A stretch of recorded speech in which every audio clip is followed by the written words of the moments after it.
Hello and welcome to PlayStation Grenade. How's life treating you? Another month means more video games clambering after your hard-earned cash or chasing after your parents' credit card. Don't worry, I won't judge how you live your life. July is typically the slowest month of the year due to E3 fatigue, but that doesn't stop great games from releasing. Like Marvel Ultimate Alliance on the Nintendo Switch, for instance. But as that's only on Switch, we won't talk about that in this video. Instead, let's look at 7 new games arriving in July 2019. Apex Legends looked to be the Battle Royale game to topple Fortnite when it was first released back in February. The game mechanics were fantastic, the character design was unique, but then lack of updates saw it slowly fall out of sight. The first Battle Pass for Apex Legends was, well, simply not good enough in my opinion, and did not reward players with enough content for the asking price. Well, things are changing in the Apex Legends world. The Hunt event first tested the new content style with cosmetic items given out for completing missions, and a new elite game mode for the ultra sweaty players to test their skills in. This will be added upon when ranked mode drops during Season 2. So when does it start? Well, July the 2nd named Battle Charge, bringing new daily and weekly challenges. A brand spanking new gun called the L-Star with 60 rounds and full automatic plasma EMG goodness. And a new character too, named Watson.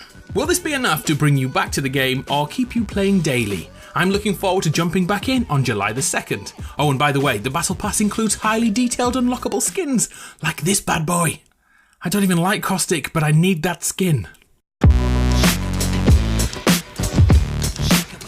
I'd like to apologise for the following 60 seconds of jokes. The Wolfenstein series has regularly received high praise for its Nazi BJ action. No, I can't do that, can I? It only works if you've played Wolfenstein. Let's set the scene. The main character in the Wolfenstein series is BJ Blazkowicz. I didn't name him that, but I'm sure going to make cheap BJ gags, okay? The first-person shooter is one of the longest running in history, but things are set to change as Wolfenstein introduces young blood. Over in France, we find the BJ daughters. You can make your own joke there. Jess and Soph must now reclaim Paris from the Nazis and do what their dad BJ did best. Suck the life out of Nazis. Sorry. Okay, so jokes aside, Wolfenstein Youngblood introduces new mechanics to the series with a focus on cooperative play, teamwork, reviving allies, and the level design which feels more open world than ever and less claustrophobic than previous entries in the series, although those sections are definitely still there. This is pretty cool. There's a deluxe version of the game which allows you to gift a copy of the game for free to any of your friends so you can play as the BJ twins together. Wolfenstein Youngblood releases on July 26th on PS4, PC, Xbox One and Switch. As a sub-thought here, I always feel that by putting one of the older Wolfenstein games on PS Plus or games with gold will show so many new players how good these games actually are. But opinions like this are why I'm a YouTuber and they have real jobs. Let's move our attention away from first-person shooters and onto Sea of Solitude, releasing on July the 5th. Sea of Solitude is an action-adventure single-player experience which looks at mental health, and in particular, loneliness. In this world, being alone turns the inhabitants into monsters. There's a few unique mechanics which deserve praise. For example, the weather changes according to either the main character's feelings or the emotions of other characters nearby. If there's a storm brewing and things are getting dark, be careful where you go next. Another mechanic is the water level, which fluctuates as Kay understands her emotions. This game can be easily spoiled, so let's not talk anymore. Sea of Solitude releases on the PS4, Xbox One and PC on July the 5th. Oh, and Sea of Solitude retails for about 1/3 of the price of a AAA game. So over here in the UK, it's only £20. Have you ever played Dragon Quest Builders? How can I explain it? It's like Minecraft crossed with a retro Legend of Zelda title. It's a monumental success in its native Japan. On July the 12th, the second game in the series, inspirationally called Dragon Quest Builders 2, hits stores, and judging by the Famitsu score of 37 out of 40, this is a must play. I have no idea why they score it out of 40 and not 10 or 100, so let's convert that percentage. It's a 92.5 out of 100. Woo! So, in addition to finding resources and constructing buildings and equipment, Builders 2 introduces the ability to fly, travel underwater, and instantly fast travel too. Interested? If you have a PS4 or Switch, you can get your digital hands on this on July the 12th.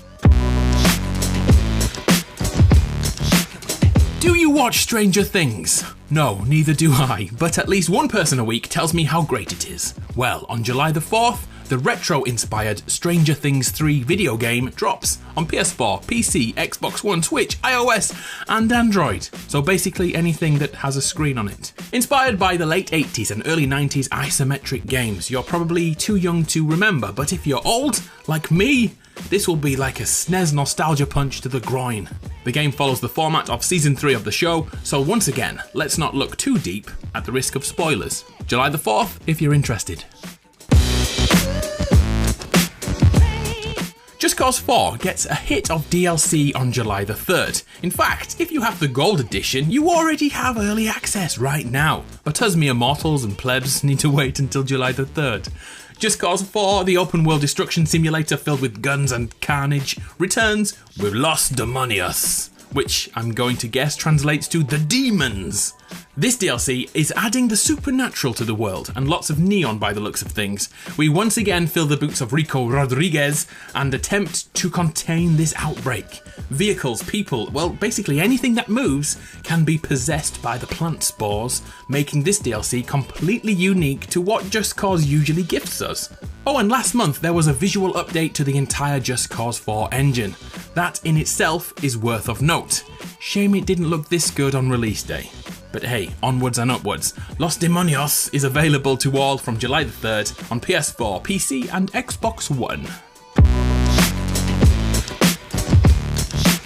And to end, let's look at a VR game. It's Wolfenstein yet again. This time though, it's Cyberpilot, releasing on PSVR and PC through VR-compatible devices on July the 26th. It's a pretty cool premise. We play as a hacker and jack into Nazi war machines and turn them against their creators. Pretty straightforward. Let's leave the final summation to Jörg Gustafsson. If you haven't fought Nazis in VR, you don't know what you are missing.